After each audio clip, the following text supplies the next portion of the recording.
YouTube is not YouTube anymore. एक time था जब YouTube लोगों के लिए सिर्फ एक प्लेटफॉर्म से कई ज़्यादा बढ़कर था। वो उनके लिए उनका एंटरटेनमेंट भी था और नॉलेज भी। वो उनके लिए उनका एजुकेशन भी था और मोटिवेशन भी। लेकिन आज के टाइम पर YouTube के वैल्यूज़ काफ़ी ज़्यादा बदल चुके हैं, फिर चाहे वो लोगों के पर्सपेक्टिव से हो या खुद YouTube के पर्सपेक्टिव से। आज के टाइम पर YouTube एक वीडियो पब्लिकेशन और डिस्ट्रीब्यूशन प्लेटफॉर्म से एक सोशल मीडिया प्लेटफॉर्म ज़्यादा बनते जा रहा है। अब आमतौर पर इस चीज़ से ज़्यादा दिक्कत होती नहीं, लेकिन YouTube सिर्फ एक प्लेटफॉर्म नहीं है। लोग YouTube पे सिर्फ अपने आप को एंटरटेन करने के लिए या सिर्फ कुछ वीडियोस देखने के लिए नहीं आते। Although some of them do came only to watch the videos, but majority people didn't just come to watch the videos. बहुत सारे लोगों के लिए YouTube उनकी ज़िंदगी का हिस्सा है। कुछ लोगों के लिए YouTube अपना करियर बनाने का जरिया है, तो कुछ लोगों के लिए अपनी पहचान बनाने का, कुछ लोगों के लिए अपने आप को अपग्रेड करने का, तो कुछ लोगों के लिए अपने आप को साबित करने का। इसीलिए YouTube सिर्फ YouTube नहीं है। YouTube सिर्फ एक यूट्यूबर के लिए एक करियर अपॉर्चुनिटी नहीं प्रोवाइड करता। वो इनडायरेक्टली उन लोगों के लिए भी होती है जो उस पर्टिकुलर यूट्यूबर से एसोसिएटेड होते हैं, जैसे कि उसका एडिटर, उसका कैमरामैन, उसका स्क्रिप्ट राइटर और भी कई सारे लोग। अब एग्जांपल के लिए मिस्टर बीस्ट को ले लो। Mr Beast has one of the largest teams one could ever imagine, और इन टीम्स के मेंबर्स का घर उन्हीं पैसों पे चलता है जो मिस्टर बीस्ट उन्हें प्रोवाइड करते हैं। और आज के टाइम पर मिस्टर बीस्ट जितना पैसा कमा पा रहे हैं या उन पैसों से जितने लोगों की मदद कर रहे हैं, उसका एक मेजर रीज़न यूट्यूब है। अगर यूट्यूब ही नहीं होता तो मिस्टर बीस्ट भी नहीं होते। मिस्टर बीस्ट की तरह और भी कई सारे ऐसे लोग थे जो रियल लाइफ में कुछ भी नहीं थे, लेकिन यूट्यूब ने उन्हें समाज में एक पहचान दी है। अब इंडिया की ही बात ले लो। कैरी मिनाटी, भुवन बाम, आशीष चंचलानी, हर्ष बेनीवाल, अमित भड़ाना और ध्रुव राठी जैसे क्रिएटर्स आज सोसाइटी में एक अथॉरिटी होल्ड करते हैं, फिर चाहे वो अथॉरिटी पॉपुलैरिटी की हो या लोगों के ऊपर इन्फ्लुएंस की। लेकिन आज ये लोग जो भी है उसकी एक बहुत बड़ी वजह यूट्यूब है।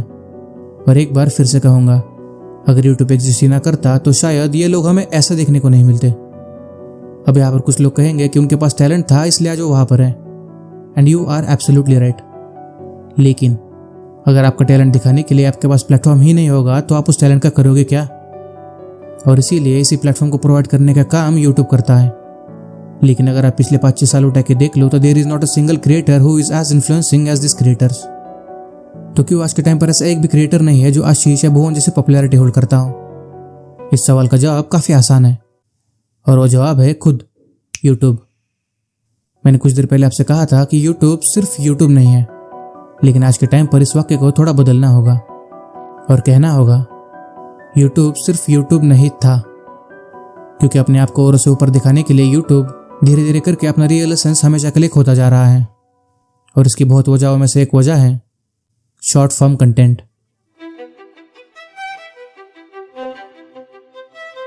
शॉर्ट फॉर्म कंटेंट सुनते ही सबसे पहला नाम जो दिमाग में आता है वो है इंस्टाग्राम रील्स का। आप सब ने अपनी लाइफ में कभी ना कभी इंस्टाग्राम तो यूज़ किया ही होगा। शायद आप में से बहुत सारे लोग अभी फिलहाल के लिए उससे एडिक्टेड भी होंगे। लेकिन क्या आप ये जानते हो कि इंस्टाग्राम जैसे सोशल मीडिया प्लेटफॉर्म का रियल ऑब्जेक्टिव क्या होता है? और यहाँ मैं जिस ऑब्जेक्टिव की बात कर रहा हूँ वो ऑब्जेक्टिव नहीं है जो इंस्टाग्राम आपको बताता है। ये वो ऑब्जेक्टिव है जो इंस्टाग्राम आपको नहीं बताता है। इंस्टाग्राम का रियल ऑब्जेक्टिव है एडिक्शन। देखिए, इंस्टाग्राम जैसे सोशल मीडिया का काम यही होता है कि वो आपको अपने शॉर्ट फॉर्म कंटेंट यानी कि इंस्टा रील से उनके प्लेटफॉर्म पर ज़्यादा से ज़्यादा टाइम स्पेंड करा सकें। इसीलिए वो आपकी फीड पर मेजरली उन्हें कंटेंट्स को ऐड करते रहते हैं जिनमें आप ज़्यादा इंटरेस्टेड हो। और बार बार लगातार शॉर्ट फॉर्म कंटेंट कंज्यूम करने की वजह से आपके दिमाग में डोपामिन रिलीज होता है, जो कि एक हैप्पी हार्मोन है। और फ्रीक्वेंटली इंस्टा रील्स को स्क्रॉल करने की वजह से आपके दिमाग को बहुत ही कम वक्त में ज़्यादा डोपामिन रिलीज करने की आदत लग जाती है, और वो आदत वक्त के साथ एक लत में बदल जाती है। और इस शॉर्ट फॉर्म कंटेंट को कंज्यूम करने का सबसे बड़ा डिसएडवांटेज है लो अटेंशन स्पैन, यानी कि किसी भी चीज़ पर ज़्यादा समय के लिए ना टिक पाना। अगर आपके दिमाग को 30-40 सेकंड्स में एक्साइट होने की आदत लग गई तो आपका दिमाग 5-10 मिनट्स वाले वीडियोस देखकर कभी भी एक्साइटेड फील नहीं करेगा, और दिन ब दिन आपका इम्पेशेंस लेवल बढ़ता जाएगा। और एक टाइम ऐसा आएगा जब आप उस चीज़ से पूरी तरह से एडिक्ट बन चुके होंगे। अब आप सोच रहे होंगे कि ये सब मैं आपको क्यों बता रहा हूँ, क्योंकि आज के टाइम पर जो चीज़ें इंस्टाग्राम हमारे साथ कर रहा है वही चीज़ें यूट्यूब भी कर रहा है। बस वहाँ इंस्टा रील्स है तो यहाँ YouTube shorts. I don't know कि आपके साथ कितनी बार हुआ है, लेकिन मैं जब भी कभी यूट्यूब ओपन करता हूँ तो कई बार मेरे मोबाइल में यूट्यूब होम पेज के बजाय ऑटोमेटिकली यूट्यूब शॉर्ट्स ओपन हो जाते हैं। और रिसेंट टाइम्स पर जिस तरह यूट्यूब इन शॉर्ट्स को पुश कर रहा है उसे देखकर यही लगता है कि ये कोई कोइंसिडेंस नहीं है। It's all consciously acted out by YouTube. YouTube जानता है कि आज के टाइम पर लोगों का अटेंशन स्पैन काफ़ी कम हो चुका है, एंड इट्स वेरी लॉजिकल कि वो इस चीज़ का फ़ायदा उठाएगा। अब आप बोलोगे कि यूट्यूब होम पेज के बजाय यूट्यूब शॉर्ट्स ओपन होने से हमारा इतना क्या नुकसान होगा। मैं आपको समझाता हूँ। क्या आपने कभी नोटिस किया है कि जब भी आप किसी काम से सोशल मीडिया ओपन करते हो तो कई बार आप अपना काम करने के बजाय रील स्क्रॉल करते रहते हो, और बहुत समय तक रील स्क्रॉल करने के बाद आपको रियलाइज़ होता है कि आप जिस काम के लिए यहाँ आए थे वो तो आपने किया ही नहीं, लेकिन इस चीज़ को रियलाइज़ करने तक कई घंटे बीत चुके होते हैं। अब ये चीज़ें सालों तक इंस्टाग्राम तक ही सीमित थी, लेकिन आज के टाइम पर ये चीज़ें यूट्यूब में भी हो रही है।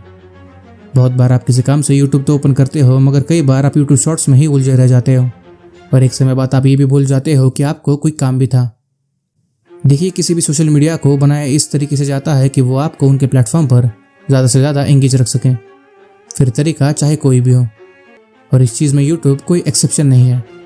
लेकिन फिर भी जब भी आप किसी सोशल मीडिया प्लेटफॉर्म्स की लिस्ट देखते हो तो कहीं ना कहीं यूट्यूब उन सब में स्टैंड आउट दिखता है।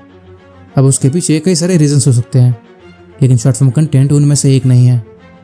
यूट्यूब का अगर कोई चीज़ स्पेशल बनाते हैं तो वो है उसका लॉन्ग फॉर्म कंटेंट, और यही लॉन्ग फॉर्म कंटेंट यूट्यूब का कोर है।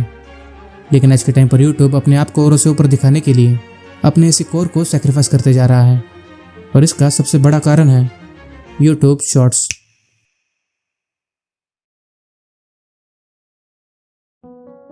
अगर आपने यूट्यूब शॉर्ट्स देखे हैं तो आप जानते होंगे कि यूट्यूब शॉर्ट्स हेवीली इंस्पायर्ड है इंस्टाग्राम रील्स से, और यह पहली बार नहीं है कि यूट्यूब इंस्टाग्राम से कोई फॉर्मेट कॉपी कर रहा हो। इससे पहले भी यूट्यूब ने यूट्यूब स्टोरीज या हम जो कम्युनिटी पोस्ट यूज़ करते हैं वो भी इंस्टाग्राम से ही कॉपी किया था, लेकिन इन दोनों ही फॉर्मेट ने अपने लाइफ टाइम में यूट्यूब पे इतना इम्पैक्ट नहीं डाला जितना अकेले यूट्यूब शॉर्ट्स ने पिछले 3-4 सालों में डाला है।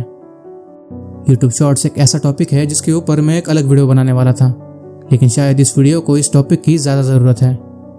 आज के टाइम पर यूट्यूब शॉर्ट्स क्रिएटर्स और व्यूअर्स के लिए काफ़ी बड़ा कंसर्न बनते जा रहा है, खास करके क्रिएटर्स के लिए। एक टाइम था जब यूट्यूब पे 1 मिलियन सब्सक्राइबर्स होना एक बहुत बड़ा माइलस्टोन माना जाता था, और उस टाइम पर लोग उस माइलस्टोन की इज्जत करते थे। अगर आपके यूट्यूब पे 1 मिलियन सब्सक्राइबर्स बन गए तो पूरे यूट्यूब कम्युनिटी में आपका नाम बन जाता था, लोग आपको उस नाम से पहचानने लगते थे।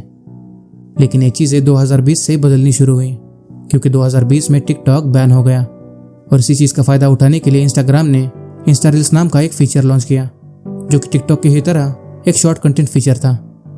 और तब यूट्यूब ने सोचा कि क्यों ना इसी बहती गंगा में अपने भी हाथ धो लिए जाए। इसीलिए यूट्यूब ने इंस्टाग्राम को कंपटीशन देने के लिए ठीक 2 महीने बाद सितंबर 2020 को यूट्यूब शॉर्ट्स नाम का एक फीचर लॉन्च किया, और न्यू व्यूअर्स को अट्रैक्ट करने के लिए यूट्यूब ने इस शॉर्ट फॉर्म कंटेंट को लॉन्ग फॉर्म कंटेंट से कई गुना ज़्यादा पुश करना चालू कर दिया।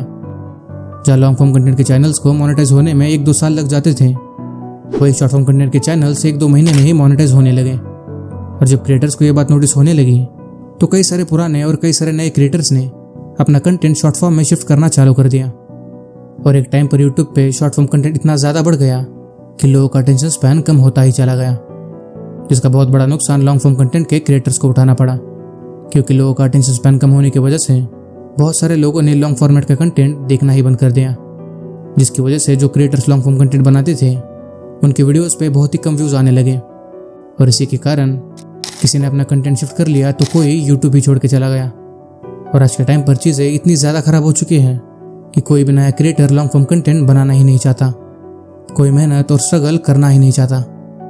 सबको बिना मेहनत किए व्यूज़ चाहिए, और आज के टाइम पर क्रिएटर्स की इसी माइंडसेट की वजह से चीज़ें काफ़ी ज़्यादा बिगड़ चुकी हैं। लेकिन इस माइंडसेट के बिगड़ने के पीछे की असली वजह है यूट्यूब शॉर्ट्स। एक टाइम था जब यूट्यूब सिल्वर प्ले बटन और गोल्डन प्ले बटन की वैल्यू हुआ करती थी, लेकिन आज के टाइम पर ये माइलस्टोन्स नहीं लगते, क्योंकि पहले के टाइम पर सिल्वर प्ले बटन और गोल्डन प्ले बटन मिलना एक रेयर चीज़ हुआ करती थी। लेकिन यही चीज़ आज के टाइम पर हर दूसरे यूट्यूबर के पास है, सिर्फ यूट्यूब शॉर्ट्स की वजह से। और यूट्यूब शॉर्ट्स ही वो वजह है जिसकी वजह से आज के टाइम पर ऐसा एक भी यूट्यूबर नहीं है जो आशीष या बोन जैसी पॉपुलैरिटी या इन्फ्लुएंस होल्ड करता हो। यूट्यूब शॉर्ट्स से आपको व्यूज़ तो मिल जाएंगे, मगर लोगों का रिकग्निशन नहीं, because there is a difference between popularity and number of subscribers. भले ही आज के क्रिएटर्स के सब्सक्राइबर्स इन लोगों से ज़्यादा हैं, लेकिन इन क्रिएटर्स को वो पहचान कभी भी नहीं मिलेगी जो ये होल्ड करते हैं। अब एग्जांपल के लिए कैरी मिनाटी और केएल ब्रो इन चैनल्स को ले लो। आप में से शायद ही कोई ऐसा व्यूअर होगा जिसने कैरी मिनाटी का नाम नहीं सुना होगा, लेकिन दूसरी तरफ केएल ब्रो एक ऐसे क्रिएटर है जिनका नाम आप में से मेजॉरिटी लोगों ने आज पहली बार सुना होगा। तो आपकी जानकारी के लिए बता दूं कि ये हमारे इंडिया का मोस्ट सब्सक्राइबर यूट्यूब चैनल है, जिसे खुद इंडियंस ही नहीं जानते। अब मैं यहाँ इनकी बेइज्जती नहीं कर रहा, मैं बस आपको शॉर्ट फॉर्म कंटेंट और लॉन्ग फॉर्म कंटेंट के चैनल्स का फ़र्क समझा रहा हूँ। और इन्हीं चीज़ों की वजह से आज के टाइम पर एक अच्छा कंटेंट देखने को मिलना एक रियलिटी बन चुका है। हर प्लेटफॉर्म को यह डर लगा रहता है कि कहीं वो समय के साथ इरेलेवेंट ना बन जाए। और यूट्यूब पहले से एक इनसिक्योर प्लेटफॉर्म रहा है। यूट्यूब सालों से हर वो चीज़ करते आ रहा है जिससे वो लोगों के बीच में रेलेवेंट रह पाए। लेकिन यूट्यूब को यह समझना होगा कि जब तक इंडिया जॉब सिक्योर कंट्री नहीं बन जाता तब तक यूट्यूब इंडिया में कभी भी इरेलेवेंट नहीं होगा। और आप और मैं अच्छे से जानते हैं कि ऐसा कभी होने नहीं वाला। इसलिए इंडिया जब तक जॉबलेस रहेगा तब तक लोग यूट्यूब को एज अ करियर अपॉर्चुनिटी की तरह देखते रहेंगे।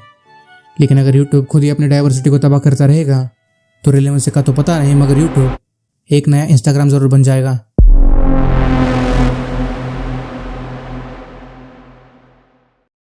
वीडियो खत्म हो चुका है। बस जाने से पहले इस चैनल के फ्यूचर की थोड़ी बात कर लेते हैं।